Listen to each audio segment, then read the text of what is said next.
Assalamualaikum warahmatullahi wabarakatuh. Salam dan bahagia. Perkenalkan, saya Rizky Amalia, calon guru penggerak angkatan 3 yang bertugas di SD Negeri Semangat Dalam 2 Alawak, Barito Kuala, Kalimantan Selatan.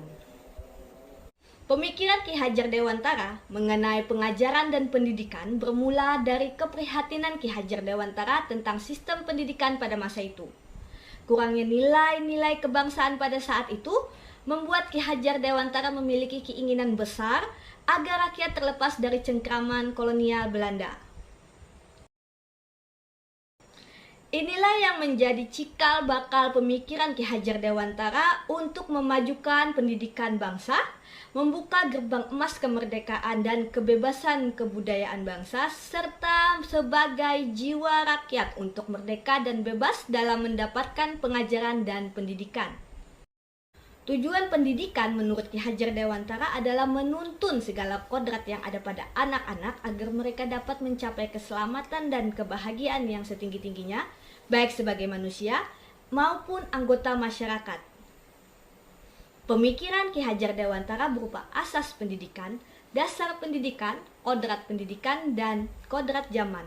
Ditegaskan oleh Ki Hajar Dewantara bahwa didiklah anak sesuai dengan tuntutan alam dan tuntutan zamannya sendiri. Budi pekerti yang menjadi landasan bagi perkembangan pendidikan di Indonesia dalam setiap proses pembelajaran agar peserta didik dapat berkembang menjadi pribadi yang berbudi luhur dan berpendidikan.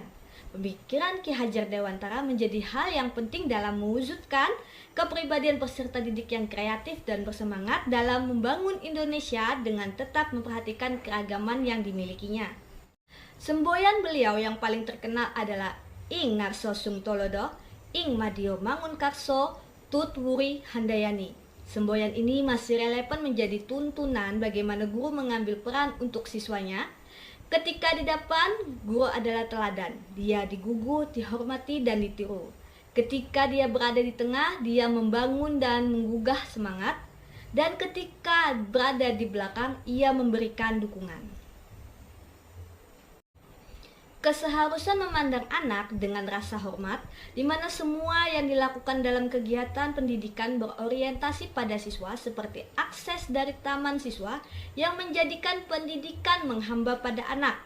Anak merupakan pemegang kendali dalam proses pembelajaran. Inilah yang merupakan pencerminan proses pembelajaran berdasarkan pemikiran Ki Hajar Dewantara. Keaktifan dan kolaborasi menjadi hal yang sangat penting untuk perkembangan karakter dan pemikiran anak. Seorang guru harus menjadikan peserta didik sebagai pusat pengajaran. Peserta didik harus diberikan leluasa dan kebebasan untuk belajar agar mereka mampu mengeksplorasi kemampuannya. Pemikiran pendidikan Ki Hajar Dewantara bagi saya sangat berharga dan penting diterapkan dalam proses pembelajaran, di mana anak didik seharusnya menjadi pusat pendidikan yang berorientasi pada siswa, dari siswa, dan untuk siswa.